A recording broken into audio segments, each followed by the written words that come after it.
WNYC is supported by the World Class Learning Academy, an international private school dedicated to instilling in children the skills and knowledge to succeed. Located in the East Village, applications for 2 to 10-year-olds are being accepted for September. More info at wclacademy.org. Hi, this is Leonard Lopate. You're listening to WNYC On Demand. Podcasts, streaming, and MP3 downloads available when you want to listen at WNYC.org and iTunes.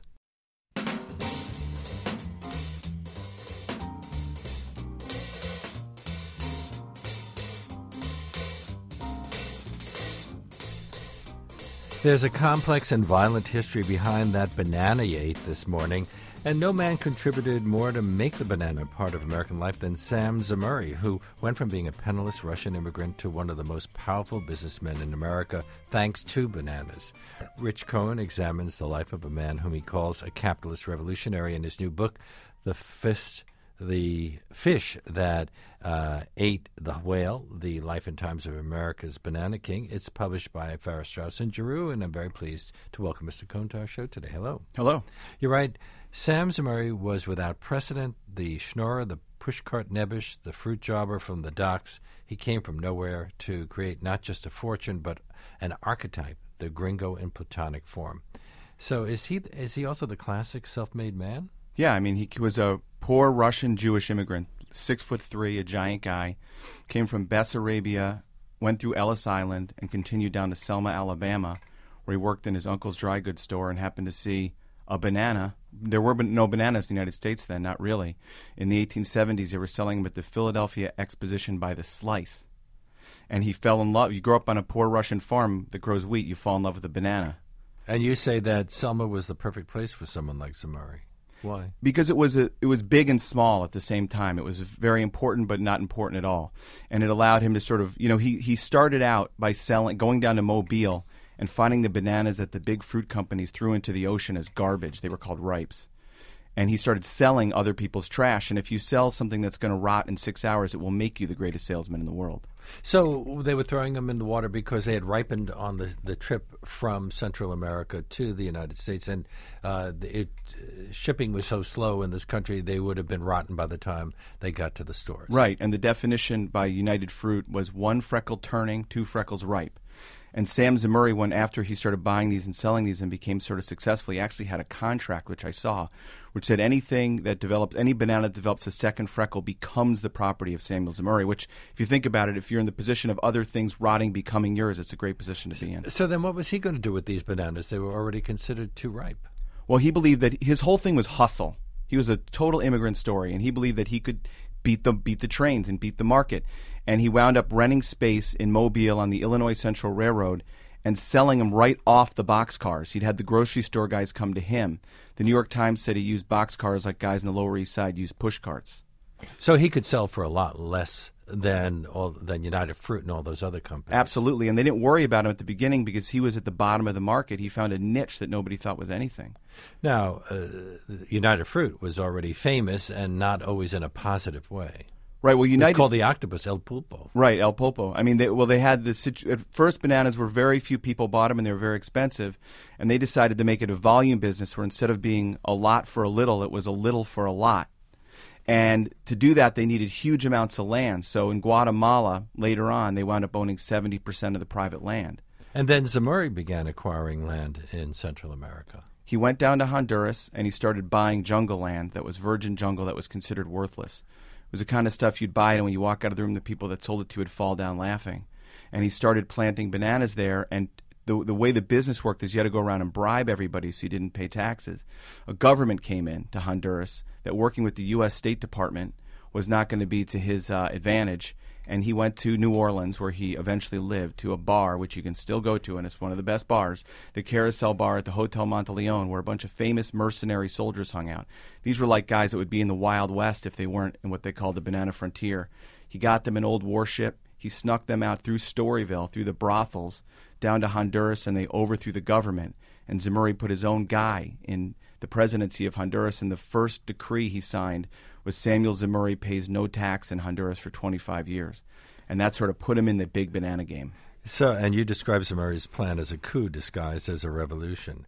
Now, Manuel Bonilla had already been the president of Honduras. He was bringing him back as his man. But the U.S. government couldn't have been happy about this. Well, at first they were trying to sort of take over Honduras themselves with J.P. Morgan because there was a big Honduran railroad debt, and they were afraid the British would come in to collect their debt because it was British. And basically Zemurray, they told Zemurray not to go down there. I mean, think about it. He's an immigrant in this country for 15 years. He's called by the Secretary of State, who's Philander Knox, who says, stay out of Honduras. And he just gets a mercenary army and does it anyway.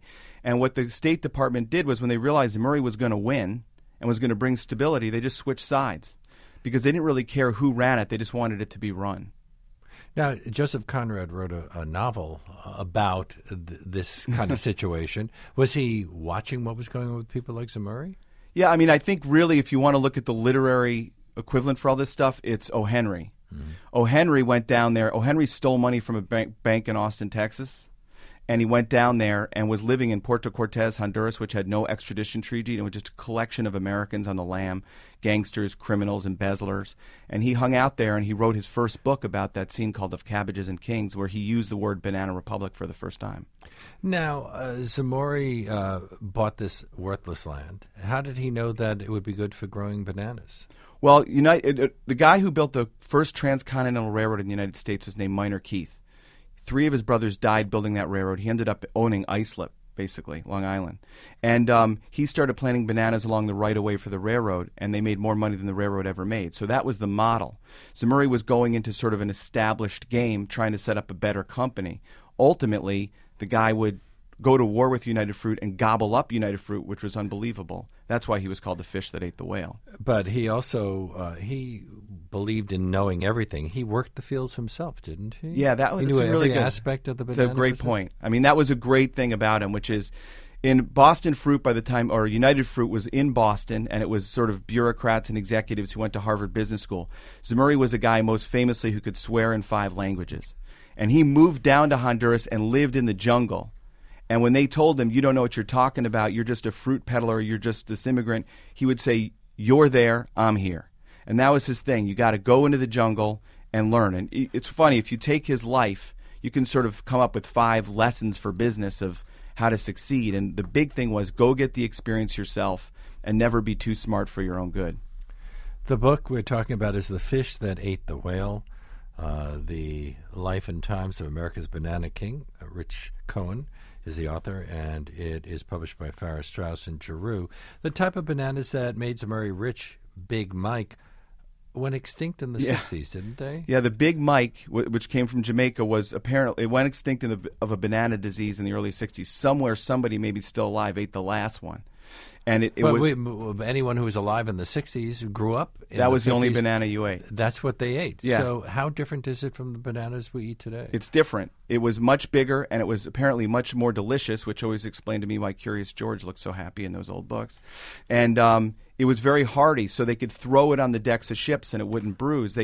When that banana went extinct, they invented the banana box. But here's another little footnote about that banana, the Big Mike. It was also much more slippery, which is why when you watch old movies and you see guys slip on banana peels, something to my generation makes no sense, because I've stepped on banana peels and remained standing. I mean, nothing happened. Zemurray wound up in a banana war with United Fruit. His company was called Coyamel Fruit. Yeah, he bought an old existing company on the Coyamel River in Honduras, and he bought some old steamships, and that became the shell of his company that he built. So how did United Fruit and Coyamel come to merge? Well, basically, the Coyamel was in Honduras, and United Fruit was in Guatemala, and they had a corporate battle. There was one famous thing where they both were fighting for the same piece of land that had 2 owners, and they both really wanted this piece of land. United Fruit hired lawyers, investigators to try to figure out whose land it really was they could buy it. Zemurray went and just bought it from both people. And that drove United Fruit absolutely insane, and it triggered this banana war, which almost became a war between Guatemala and Honduras. And the U.S. State Department called these guys to Washington and said, you solve this. And their solution was that United Fruit, which was a much bigger company, bought out Coyamel with stock, making Sam Zemurray the largest shareholder of United Fruit. And it was one of the largest mergers in U.S. history at that time. Yeah.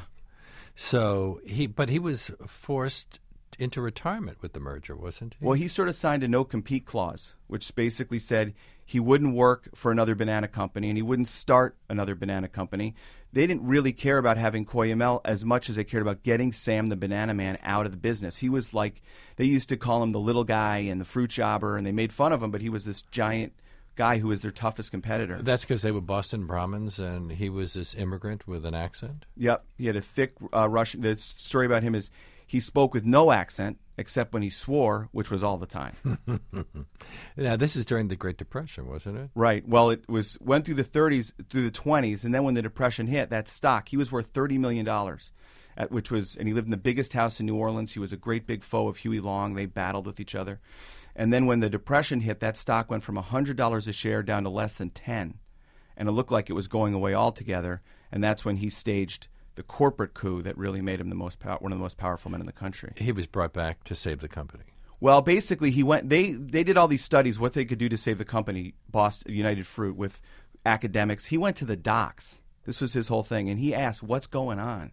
How can we fix this situation?" He wanted to know from the captains and the stevedores and the banana men, and he wrote up a memo and he gave it to Boston United Fruit, and they just dismissed him. They didn't want to hear from him, and he went around and he got all the proxies from all the other shareholders. Didn't tell the guys at United Fruit.